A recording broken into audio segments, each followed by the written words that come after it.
ఒక ఇల్లు కట్టుకుంటే 100 గజాల ఇల్లు 45 లక్షల దాకా అవుతుంది. స్థలము ప్లస్ కన్స్ట్రక్షన్ కాస్ట్. కన్స్ట్రక్షన్ కాస్టే దాదాపు 25-30 లక్షలు అవుతుంది. స్థలం 15 లక్షలకు వస్తే గనక.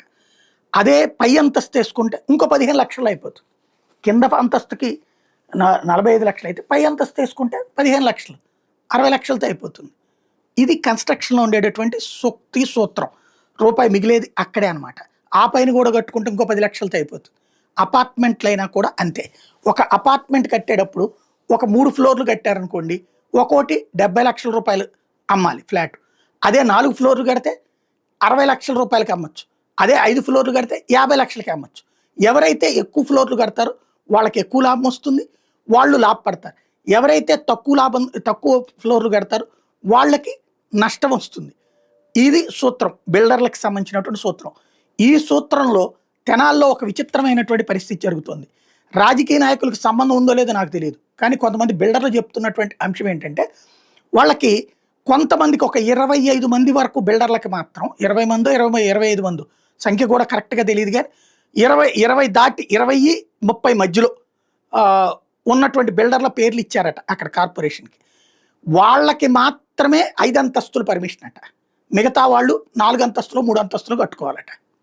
అంటే ఓ 25 మంది, అది మరి అధికార పక్షానికి దగ్గర నేను, లేదంటే సామాజిక లెక్కలు ఏమైనా ఉన్నాయో, లేదా మత లెక్కలు ఏమైనా ఉన్నాయో, లేదంటే వాళ్ళ దగ్గర నుంచి లంచాలు తీసుకున్నారో తెలియదు. ఓ 25 మంది 20-30 మంది మధ్యలో 20, 25, 30 వాళ్ళ వరకు మాత్రమే 5 అంతస్తులట.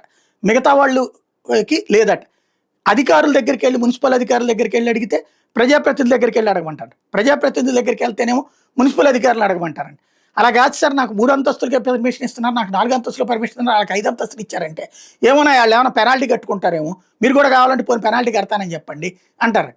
అది వాళ్ళు పెనాల్టీ కాదు సార్, ఒరిజినల్గా 5 అంతస్తులకు పర్మిషన్ ఇచ్చారు, మాకు ఒరిజినల్గా ఆ పక్కనే కడుతున్నామని చెప్పినా కూడా 3 అంతస్తులకు మించి ఇవ్వమంటున్నారు అంటే నేనేం చేయలేను, అది అధికారుల దగ్గరికి వెళ్ళమని చెప్పమంటున్నారట ప్రజాప్రతినిధులు అక్కడ. దీంతో ఎవరు నష్టపోతున్నారు? ఇలాగ 5 అంతస్తులు కట్టుకునేవాడేమో బిల్డర్ ఏమో కోటీశ్వరుడు అవుతున్నాడు, ఈ 3 అంతస్తులు 4 అంతస్తులు కట్టేవాడేమో పాపర్ అవుతున్నాడు, నష్టపోతున్నాడు. తద్వారా వీళ్ళు వ్యాపారాలు వదిలేయాలి, సర్వనాశనం అయిపోవాలి. ఎవరు పనుతున్నారు ఈ కుట్ర? అధికారుల, రాజకీయ నాయకుల, లేదా వాళ్ళ వెనకాల ఉన్నటువంటి లంచావతారాల? ఏం జరుగుతోంది ఒక్కసారి క్రాస్ చెక్ చేసుకోవాల్సి ఉంది. మంత్రి నాదెళ్ల మనోహర్ గారు దీంట్లో ఇనిషియేటివ్ తీసుకుంటే కానీ ఈ సమస్యకు ఒక ముగింపు ఉండదు.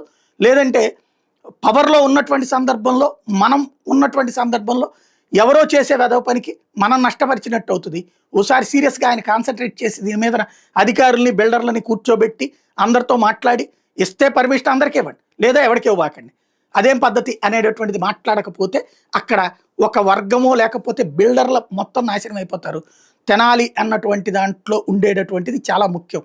సహృదయంతో ఉండేటటువంటి బాధ్యతాయుతమైనటువంటి వ్యాపారస్తులు అక్కడ మనకి కరప్షన్ ఎక్కువగా కనబడదు. వ్యాపారులు రూపాయి ఖర్చు పెట్టడానికి, బాధ్యతగా ఉండడానికి సిద్ధపడతారు, కానీ వ్యాపారులు అన్యాయం చేసేయాలి, ఎవరినో దోచేసుకోవాలనుకునే మనస్తత్వం తక్కువ ఉంటుంది. కాబట్టి కొంచెం ఆలోచించుకోవాల్సింది.